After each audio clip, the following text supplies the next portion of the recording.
What's up? I got some interesting stuff in the mail and just want to show it off. So, this is a master lock, number 19. It's really large. I believe it's the largest production model that they produced. This is a railroad padlock. It's red with key code. Typically, the key will have a matching stamp on it, but it doesn't.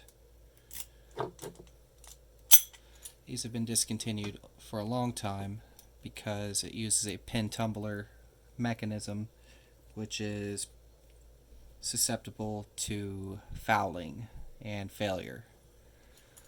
This is not a ball bearing detent.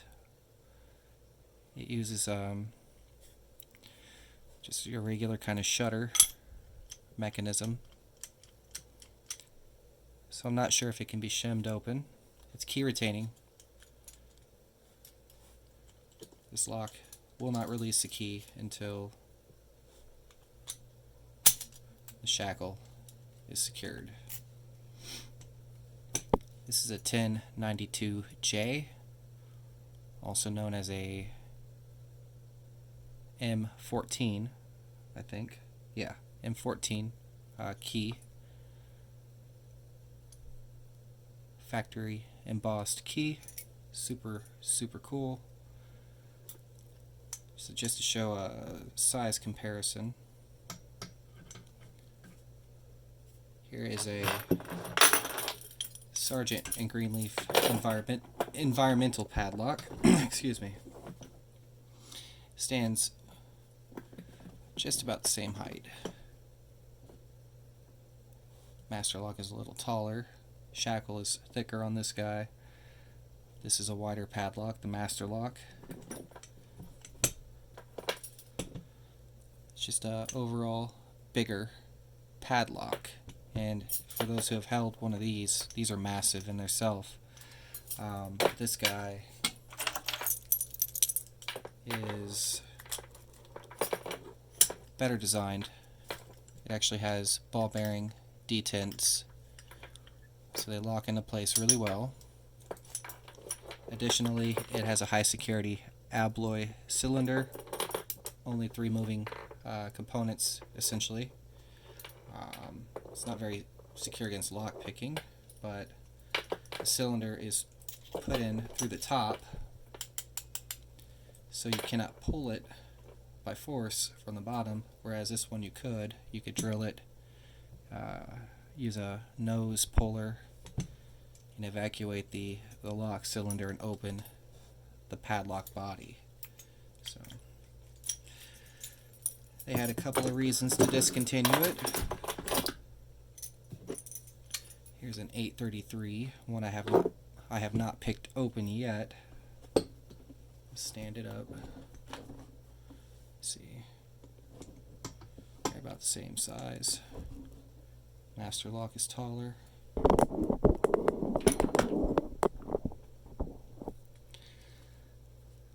Of course, the 833 is way more secure. Actually uses a special alloy to resist physical attacks and stuff like that, and a Medica biaxial high security lock cylinder. These are one of my favorite locks, but this is a really cool one too. Let's see here.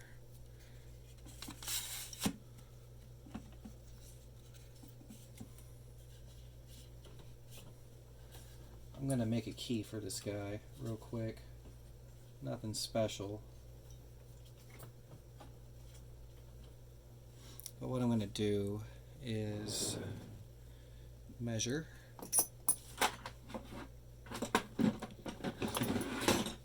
the working key and then code cut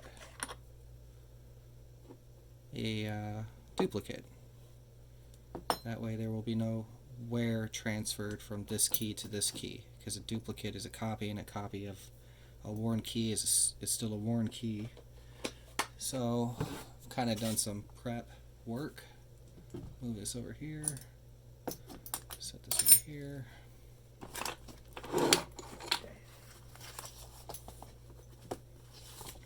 If we look in the Framon book, it shows our code series right here. And it's also the 1092J. You see our code on our lock. 10A012. That fits within this range. 10A01 through A800. So I'm going to measure it. I'm going to record the code, submit the code to lockcodes.com because they currently don't have that padlock code. I'm going to cut the key and we're going to get it to work. So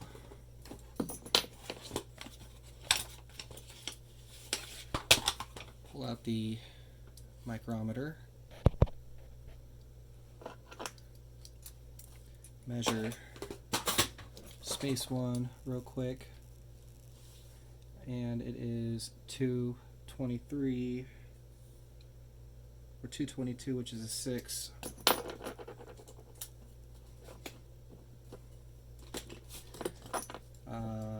Second cut is 324 or 322. I guess either the key's off or my micrometer is off. It's a 2. What is the max on this guy? I don't think it says. Clearly it's 4 or less. Minimum at least. This is a 250 about, or 247, and then 275-ish. 247 is a 5. 272 is a 4. So that's 1, 2, 3, 4. 1, 2, 3, 4. This guy is probably a 1. 350. In the book it says 347, so it's a 1. And max has not exceeded 4 depths so far, so I'm going to guess it's 4 for the rule of max. This is a 3 about. 0.297 is a 3 depth. How convenient. Okay. So here's our bitting. Almost looks like a zip code local to me. I'm going to cut this key. Let's set up our equipment real quick. So it says I need spacing block number 6 with a spacing increment of, actually it's spacing block number 1.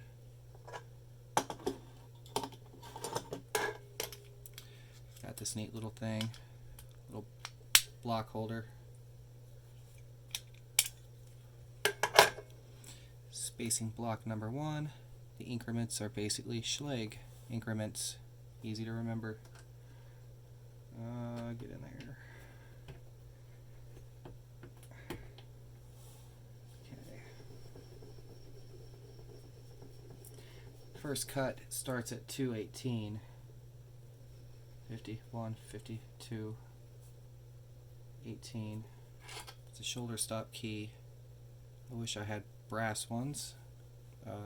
Key blanks, not brass balls. I have those.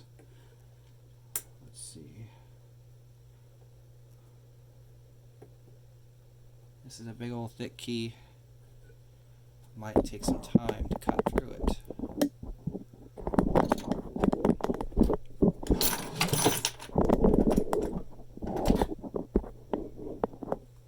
Okay. So I think what I'll do is go from shallowest to deepest. So I'm going to go 5 to 6, 4, 3, 1. So depth One is going to be 347. I'll show you over here this guy. This is our little depth indicator. It's right here. 0. We're at 250. We're at 3. We're at 350. But we need to go to 47. So we're right there at 47. Okay. So here goes. Oh wait, I have to go to space 5 for 1. Actually, 218 right here. Line this up real quick. 2, 3, 4, 5, 6. Okay, that's cut. Now we're going to go to space 2. To a depth of 322. Right here. Okay, I'm messing up. Space 5 is our 1 depth. I'm tired. Forgive me. Space 6 gets the 3. 325.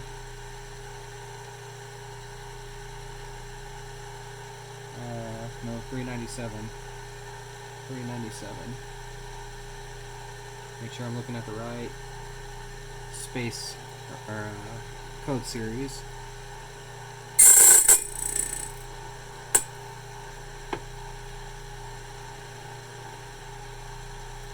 Space 4 gets depth 4. 272.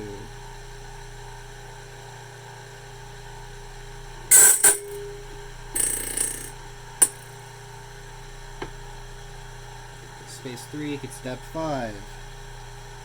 247.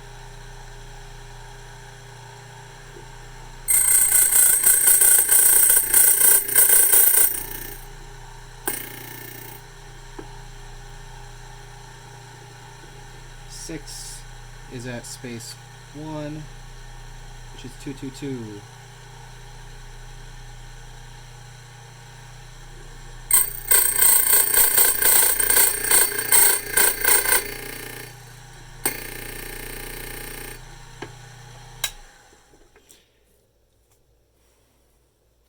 I hope I cut that right.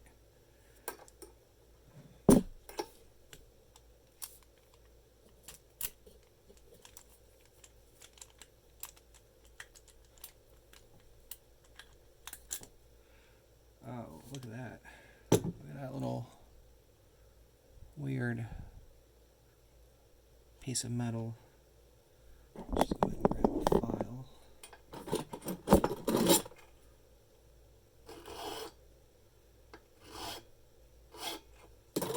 Just take the top right off that little guy. I might have a small diameter cutting wheel on right now. Boom. She works. Is this zoomed in? It's not zoomed in. It's really close. Okay. Let's go ahead and close it.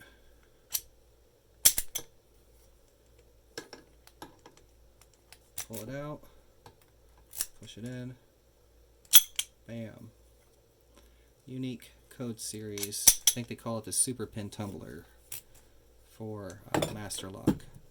So, go ahead and throw this guy on. Now we have 2 keys.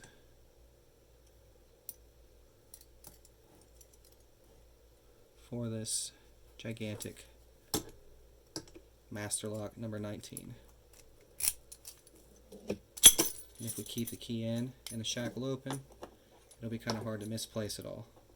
Anywho, thanks for watching. Bye.